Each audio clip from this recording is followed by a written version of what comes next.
똑똑똑 문 두드리는 소리가 났다. 뜻밖에도 카와카마스가 홀로 서 있었다. 안녕. 오늘은 날씨가 너무너무 좋아. 그래서 나도 모르게 이렇게 멀리까지 나와버렸지 뭐야. 나는 저 멀리 빛나는 강에 살고 있어. 만나서 반가워. 카와카마스라고 해. 나는 방문자보다도 그의 등 뒤에 펼쳐진 초원이 아침 햇살을 받아 황금빛으로 눈부시게 빛나는 모습이나 저 멀리 숲속의 나뭇잎들이 춤추듯 반짝반짝 빛나는 모습에 시선이 쏠렸다.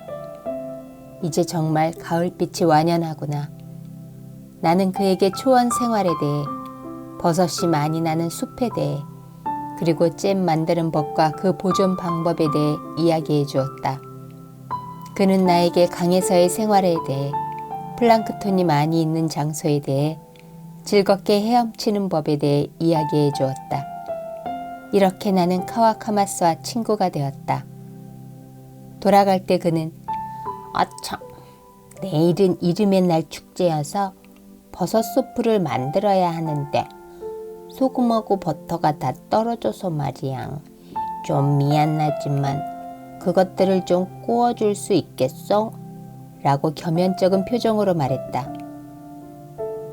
그래. 나는 작은 자루에 담겨있는 소금과 종이로 둘둘 말아놓은 버터를 그물자루에 넣어 건네주었다. 이튿날 어제의 일은 까맣게 잊고 고난 잠에 빠져 있었는데 똑똑 문 두드리는 소리가 났다. 조심스레 문을 열자 또 그가 서 있었다. 안녕, 얀. 오늘도 날씨가 너무너무 좋아. 이렇게 좋은 날씨가 계속되면 매일같이 멀리로 나가지 않을 수 없어서 오히려 큰일이야. 마음이 들떠서 잠을 제대로 못 잤어. 게다가 나는 그에게 잼이 담긴 병을 간단히 여는 방법이며 문짝에 경첩을 손쉽게 다는 방법을 가르쳐 주었다. 그는 나에게 강에 빠졌을 때 어떻게 하면 되는지와 강가 자갈밭의 잔돌들에 비비되어 몸을 씻는 방법을 가르쳐 주었다. 돌아갈 때 그는 아차, 내일은 이름의 날 축제여서 버섯 수프를 만들 생각인데 공교롭게도 스메타나가 떨어져서 말이야. 괜찮다면 조금 구워주지 않을래? 라고 미안한 듯이 말했다. 그래 하고 나는 병에 담아두었던 스메타나를 내주었다. 그는 스메타나가 담긴 병을 들고서 유유히 가을의 초원을 걸어 내려갔다. 마치 초원을 헤엄쳐 가고 있는 것처럼 보였다. 다음 날은 아침부터 비가 내렸는데 저녁 무렵에 방문한 그가 몸을 꼿꼿이 하고 서 있었다. 지독한 비였소. 그렇지만 비가 그치려고 할 때 하늘은 왠지 극적인 것 같아. 구름을 쫓아서 그만 여기까지 와버렸지 뭐야. 그런데 야는 뭘 하고 있었어? 그는 수면에 비친 구름이 잔물결들로 인하여 갖가지 모양으로 변화하는 모습이며 시간의 흐름과 더불어 물빛이 어떻게 바뀌어 가는가를 이야기해 주었다. 나는 오이 피클을 만들 때 어떤 향초를 넣으면 좋은지를 설명하였고 버섯 피로그를 만들 때 주의해야 할 점에 대해서도 이야기해 주었다. 그 후로도 버섯이며 차를 끓일 수 있는 사모바르도 그에게 내주었다. 그는 사모바르를 애지중지 껴안고서 천천히 밤의 초원을 내려갔다. 달빛이 사모바르에 반사해 그의 위치를 알려주었다. 다음 날부터 그는 모습을 보이지 않았다. 그렇게 한 달이 지났을 무렵 나는 저편 강까지 가보리라 마음먹게 되었고 전날 만들어 놓은 버섯 피로그를 자루에 담고서 오두막을 나섰다. 비탈길의 풀들은 군데군데 말라가고 있었고 길고 가느다란 갈색 잎들의 뒷면에는 수정 같은 서리가 빽빽이 들어차 있었다. 떨어진 잎들이 숲길을 뒤덮어 바삭바삭 소리가 나무숲에 울려 퍼졌다. 오두막에서 강까지 오로리는 될 것 같았다. 이렇게 먼 거리를 그는 어떻게 걸어왔을까 생각하니 놀라웠다. 가까이에서 본 강은 몹시 커 조금 두려운 느낌마저 들었다. 그의 집은 바로 눈앞에 세워져 있었다.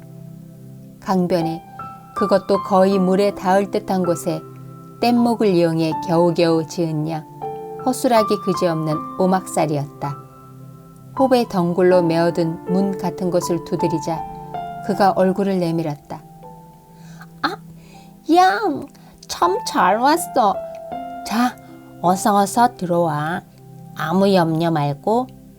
아주 소박하게 지어져 있기는 하였으나 내부는 깔끔히 정리되어 있었다. 어쩌면 가지고 있는 물품이 거의 없다시피 해서 그렇게 보였던 것인지도 모르겠다. 내가 빌려주었던 사모바르가 식탁 위에, 소금이랑 버터랑 스메타나가 선반 위에, 그 밖에는 버섯이 담긴 자루가 매달려 있는 정도였다. 그는 차라도 마실까? 지금 사모바르에 찬물을 끓일게 하고 선반 쪽을 찾더니 참, 차와 설탕이 다 떨어졌었지. 이건 참 내가 이렇다니까 라고 중얼거리며 뒤통수를 한 대 쳤다. 나는 지난번 많은 비가 내렸을 때 어떻게 비가 새는 것을 막았는지, 그리고 파손된 지붕의 수리법 등을 이야기해 주었다. 그는 예전에 내렸던 큰 비로 자기 집이 떠내려가 버렸을 때의 이야기를 해주었다. 그 큰 비로 그의 물건들 대부분이 없어져 버렸다고 했다. 문을 나설 때 그는 내일은 이름의 날 축제를 할 테니까 꼭 와주었으면 해. 재료는 충분히 갖추어져 있으니 염려 말고 와. 그리고 비가 내릴지도 모르니 내 우산을 가져가도록 해 라고 말하고서 처마널에 곧 펼쳐질 듯한 모양새로 내걸려 있는 커다란 박쥐 우산을 내게 건네주었다. 아주 무거운 것이 결점이긴 했지만 열심히 만든 것만은 틀림없었다. 참, 그리고 정말 미안한데 폐를 끼치는 일이 아니라면 홍차하고 설탕을 조금만 구워주지 않을래? 어쨌든 내일은 이름의 날 축제라서 꼭 써야만 하거든 하고 몹시 미안한 양 소리쳤다. 응, 그래. 내일 올 때 가져올게. 그날 밤은 큰 비가 내렸다. 이튿날 비는 그쳤지만 하늘은 여전히 꼬물꼬물 흐렸다. 하지만 오늘은 그의 이름의 날이어서 나는 조금은 명랑한 마음으로 설탕자루와 홍차 상자를 껴들고서 비탈을 내려갔다. 눈앞에 한가득히 펼쳐진 하늘에는 언젠가 그가 말했던 것처럼 갖가지 모양을 한 구름들이 날아다니고 있었다. 비탈을 내려감에 따라 어지러이 떠돌던 구름들도 어느새 서쪽에서 동쪽으로 규칙적인 열을 이루어 흘러갔다. 제 방을 따라 상류 쪽으로 걸어 올라가 보니 주위보다 한층 높은 초지가 나타났다. 그 초지 한가운데에서 나의 사모바르가 빛을 발하고 있었다. 멍한 표정으로 한나절을 그가 나타나기를 기다렸다. 결국 그는 모습을 보이지 않았다. 사모바르를 껴안고서 길을 되돌아왔다.